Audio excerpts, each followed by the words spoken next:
حرب النينجا العظمى الخامسة على وشك الانطلاق في عالم بوروتو. قرى عالم الشينوبي جميعها في خطر، ظهور أعداء جدد أقوياء للغاية، حتى أقوى من جميع الذين ظهروا إلى حد الآن. بوروتو حاليا يواجه مشاكل عديدة، أبرزها هم شينجو قرية كونوها التي تعتبره كخائن، والكثير من الأمور الصادمة التي سنتعرف عليها في هذه الحلقة. ولكن قبل ذلك يا رجل، بحالك لم تشاهد مانجا بوروتو فستجد فيديوهات في قناة شاهد مراجعة الفصل الأخير. إن لم تشترك فاشترك. نسبة الغير مشتركين مرة كبيرة يا شباب. ليش كذا؟ أنا أقدم محتوى أسطوري، لذا لن تخسر أي شيء، إنه مجاني. فاشترك، حط لايك وتعليقك الجميل لأستمر في نشر المحتوى. وليتس جو في هذه الحلقة الأسطورية. في الفصل 94 من مانجا بوروتو تعرفنا أخيرا على أن الكاتب قرر إدخال قرى أخرى من عالم الشينوبي للحرب التي تحصل حاليا. في بداية الأمر شاهدنا ظهور 4 من الشينجو الذين كانوا يستهدفون في المجمل قرية كونوها، ولكن بعد أحداث الفصل 94 شاهدنا أن قرية الرمل دخلت هي الأخرى في السباق. كان كورو يتصل بالهوكاغي شيكامارو ويقول له أنهم في ورطة. تعرض كل من جارا وشينكي إلى الهجوم، شينكي تحول إلى شجرة وجارا مصاب. وهناك تعرفنا على أن شينكي ظهرت نسخة خاصة به، وأكيد أنه سيستهدف شخصا ما في قرية الرمال، ذلك ما سيجعل تلك القرية مستهدفة من قبل الشينجو وليس كونوها فقط. ولكن دائرة الصراع لن تقتصر على قريتين، فالكاتب يخطط لإدخالنا في حرب نينجا عظمى خامسة. ولكن كي نتعرف على هذا الأمر يجب أولا أن نتعرف على أصل الشينجو وكيف تأثرت قرية الرمال، كيف تحول شينكي إلى شينجو من هاجم عليهم. شاهدنا هيداري إضافة إلى جورا في قرية كونوها. أما بالنسبة لبايك فبقي في المختبأ، وماتسوري كانت إذا تقوم بمهمة استطلاعية لتكتشف من هو حليف بوروتو. الأربعة لم يهاجموا على قرية الرمال. من يكون المتسبب في هذا الأمر يا ترى؟ بداية الشينجو يا شباب ظهروا من خلال التطور الذي قام به كود على جيوبي. كان جيوبي كائنا غريزيا، غريزته هي التهام أوتسوتسوكي، يتحول إلى شجرة يمتص كل الحياة ويعطي لنا فاكهة شاكرا. كان هذا الجيوبي الذي تم تعريفه في قصة ناروتو. ولكن في بوروتو يا شباب بعد أن تم إضفاء خلايا شيباي الموجودة في كود إضافة إلى خلايا أوتسوتسوكي ايتشيكي والكارما البيضاء، كل هذه الأمور أعطت لجيوبي وعيا، حيث أصبح حاليا متطورا ومتقدما أكثر من السابق، وأصبح في هيئة وحش بشري والذي هو جورا. جورا يشبه الأوتسوتسوكي كثيرا، ولكنه هو الجيوبي بحد ذاته وقائد جميع شينجو. أما بالنسبة للآخرين يا شباب، شاهدنا سابقا أن كود قام بتقسيم الجيوبي إلى عدة وحوش تدعى بوحوش المخلب أو الكلاو جريم.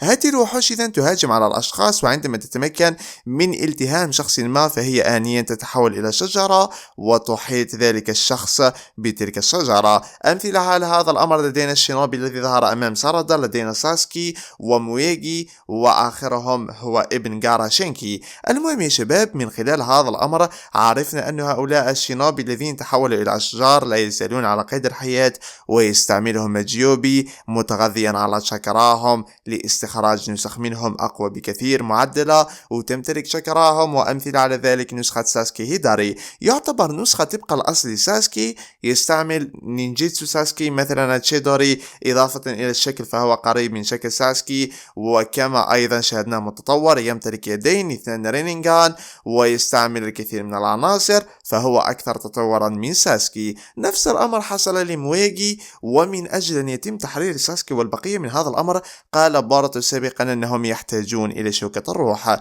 شوكة الروح هذه تظهر إذن عندما يتمكنون من تدمير ذلك الشينجو حول إلى شيء ما، وتدعى ذلك الشيء الصغير الذي يدعى بشوكة الروح. أخبره عنه كاشين كوجي وقال أنها هي المفتاح من أجل تحرير ساسكي وتحرير الذين تحولوا إلى أشجار. ولكن لسوء الحظ لم يحالفهم الحظ ولم يتمكنوا من فعل ذلك الأمر وتحرير ساسكي، لأن جورا تدخل في تلك الفترة وتمكن من إسقاط بوروتو، وذلك الذي ترك من المهمة تتأخر أكثر بكثير. بالكلام حول شوكة الروح يا شباب، فشاهدناها تظهر ولديها 9 أشواك. لماذا 9 أشواك؟ فكرت في هذا الأمر بطريقة منطقية وقلت يا شباب أنه من الممكن سيكون عدد الشينجو الذين سيظهرون في الأحداث. ليش الكاتب اختار تحديدا ذلك الرقم؟ وهنا قلت أنه من الممكن أن دائرة الصراع لن تقتصر على كونها فقط، ونرى دخول قرى أخرى. لدينا 4 بالفعل يستهدفون كونها،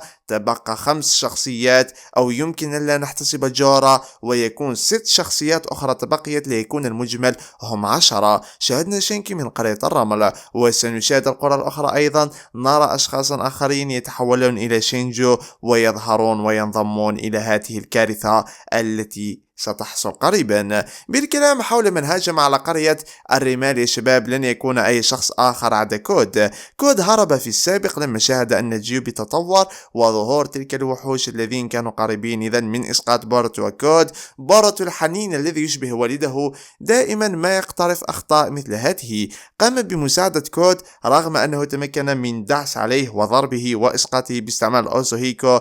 وكان كود يشعر بالدوار، لا يمكنه الوقوف على قدميه. بوروتو قرر أنه من الممكن لو تحالف هو وكود فيمكنهم إيقاف ذلك الخطر وإسقاطهم فور ولادتهم، ولكن كود السافل قام بالهروب من ذلك المكان وترك بوروتو يتقاتل معهم. إذن هناك الكثير من الوقت لم يظهر، والشخص الوحيد الذي يتنقل باستعمال وحوش الكلاوغريم كما قلت لكم في بداية المقطع أن الشينجو الآخرين غير معنيين بالأمر، فهو كود الذي هاجم على تلك القرية. ليش ترى هاجم على تلك القرية؟ هناك سبب واحد يتركنا يفكر في هذا الأمر، وهو وحش الرمل شوكاكو. من الممكن أن نرى كود إذن يحاول الحصول على ذلك الوحش، لأنه حاليا نظريا ضعيف مقارنة بقتاله مع بوروتو، رغم أنه أمادو تمكن من إزالة محدداته إلا أنه تم الدعس عليه عن طريق بوروتو. لذا من الممكن أن نراه يستهدف وحش الرمل، وبعد ذلك يستهدف الوحوش الأخرى، يجمع وحوش البيجو، يستفيد من طاقتها ويقوم بامتصاص طاقتها أملا منه أنه يتطور ويحصل على قوة جديدة. هذا هو الشرح الوحيد والمنطقي للأمور اللي قاعدة تصير حاليا. وكما قلت لكم يا شباب أن قرية كونوها حاليا يجب عليها مساعدة قرية الرمال، وسنرى ظهور وتحرك القرى الأخرى. هنا أيضا سنرى دائرة الصراع تشتد، وأتوقع أن قرية الورق بمساعدة من شيكامارو سيتحالفون مع بوروتو الذي يعتبرونه خائن، ولكن لو يعلمون الحقيقة التي يجهلها عن الكثيرين فهو بطلهم ومنقذهم، وهو ابن الهوكاجي الحقيقي. ولكن شاهدنا أن قدرة إيدا لا تزال تأتي بمفعولها يا شباب، رغم أن الكثيرين مثلا شيكامارو يعلم أن بوروتو بريء، ويعلم أن بوروتو لم يقترف كل تلك الأمور، وأن هذا الأمر من تخطيط كاواكي، إلا أن تلك القدرة دائما ما تقوم بحذف تلك الأفكار من عقله وتدخل في عقله أفكارا على أن بوروتو هو من قتل السابع وبوروتو مجرم. ولكن هناك شباب شاهدنا الكثير من الأمثلة لأشخاص تمكنوا من التغلب على تلك القدرة، بداية بساسكي، كاشين كوجي، وآخرهم هو شيكامارو الذي قرر مساعدة بوروتو رغم أنه لم يفهم أي شيء، وميتسكي أيضا صديق بوروتو الذي عرف في الأخير أن شمسه هو بوروتو بعد أن تقاتل ضده بعد أن تلقى الكثير من الضرب والدعس، فهو عارف الاختلاف الموجود بين كاواكي يقول لميتسكي اغرب عن وجهي ولا تتكلم معي، لا تناديني بهذه الطريقة. وتلك ليست من شيئا بوروتو الذي كان أحد أعز أصدقاء ميتسكي، ولهذا السبب فأتوقع أن ابن أوروتشيمارو بعد كل شيء اكتشف أن بوروتو هو الحقيقي، وأن كاواكي ليس صديقه وليس شمسه التي يزعمها. هكذا إذا شاهدنا أن قرية كونوها الكثير من الشخصيات تساند بوروتو، ولهذا أتوقع أنه حتى كاواكي سيقوم بالتعاون مع بوروتو في نقطة ما. فسلام عالم الشينوبي أولى بكثير، فسنرى إذا كاواكي الضعيف الذي لا يمكنه فعله شيء حاليا يتحالف مع بوروتو أملا أنهم سيتمكنون من التغلب على جورا تم الكلام حوله كثيرا. أين قال بوروتو أنه خطير؟ قال كاشين كوجي أنه خطير، وعرفنا جميعا أنه يعتبر أقوى من الشينجو الآخرين بكم من هائل. فلو نتكلم مثلا عن ساردا يا شباب، فنعلم أن تطورها سيحصل في قتالها ضد هيداري نسخة ساسكي. سنرى قتالا أسطوريا بينهم، وهنا يمكن أن نرى قدرات ساردا جديدة مانجيكيو شارينغان، أو يمكن أن تحصل على قوة أكبر من المانجيكيو شارينغان بكثير.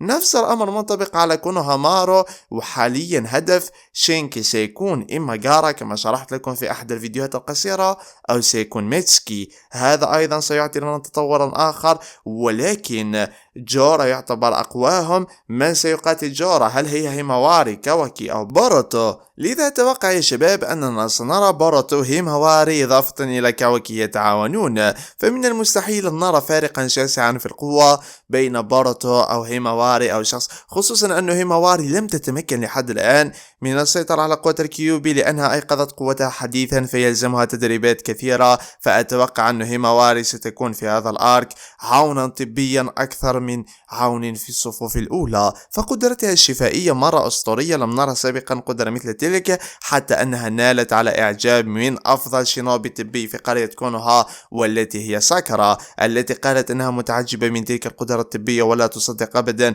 أن إينوجي تم اختراق صدره بالفعل، وذلك الذي أكدته هيماواري بفضل قوة تشاكرا الكيوبي التي تمتلكها. ولهذا السبب يا شباب بتوقع أن بوروتو وكاواكي من سيتحالفان من أجل القتال ضد جورا وإسقاط جورا. ولا ننسى أيضا دخول ديمون إضافة إلى إيدا في الأحداث، فالاثنان يا شباب أيضا يتم استهدافهما عن طريق ماموشي، والذي يعتبر نسخة لباغ. لحد الآن لساتني غير قادر على تخيل أنه باغ ذلك العجوز الذي لا يستعمل أي نينجيتسو ولا أي شيء، فهو مجرد عجوز يحرس مكانا ما، أصبح لديه نسخة، وتلك النسخة الهيبة التي تطلقها مرة كبيرة جدا يا شباب. وأيضا يبدو أنه قوي لأنه يستهدف إيدا، وديمون يعتبر واحد من بين أقوى الشخصيات في قصة بوروتو. فلحد الآن لا أزال منذهلا من هذا الأمر ومصدوما.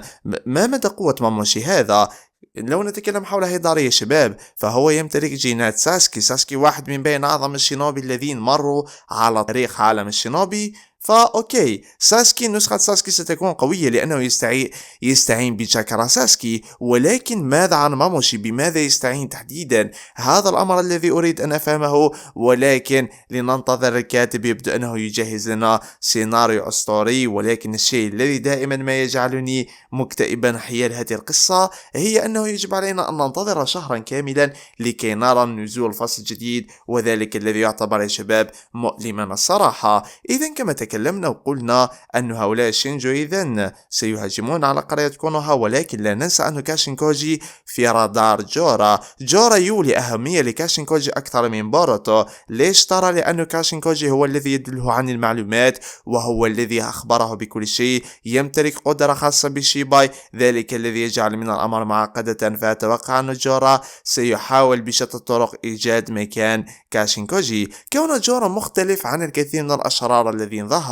جورا صحيح لديه مخطط، وهو زراعة فكاهة الشاكرا وتدمير ذلك الكوكب، وذلك الذي صرح به سابقا، أين قال أنه سيعطي كواكي للجيوبي. ولكن من جهة أخرى فهو مفكر عبقري ويبحث دائما عن إجابات ولا يتسرع، ويقوم باستعمال خطته بطريقة ونحو رائع، وذلك الذي يجعل منه يا شباب خصما ليس بالسهل أبدا، خصما يمكن أن يدمر بوروتو أو كاواكي أو أي شخص آخر حاليا. لذا ننتظر ونرى ما الذي سيحصل تحديدا. ولكن الحرب قادمة، استعدوا، فهذا الآرك سيكون آرك التدمير، آرك الخراب، وبداية عصر المعاناة الجديد الذي سيحصل في قصة بوروتو. وللذين يقولون أنه الحلقة الأولى وأحداثها اقتربت، لا يا رجل، لم تقترب بعد، لأنه في الحلقة الأولى شاهدنا بوروتو كاواكي بلباس مختلف، وهذا يدل أنهم ليس بعد. كما أننا شاهدنا بوروتو يتقن الكارما ويتقن الجوغان، وذلك لم يتحقق لحد الآن. بوروتو لم يتقن الكارما، لا يمكنه السيطرة على موموشكي، والجوغان لم تظهر لحد الآن. ولهذا السبب لننتظر فقط ونرى ماذا سيحصل. تدريبات جديدة، أحداث جديدة، يمكن أن نرى ظهور أوتسوتسوكي جديد، خصوصا أن شيباي يتم الكلام حوله من فترة لأخرى.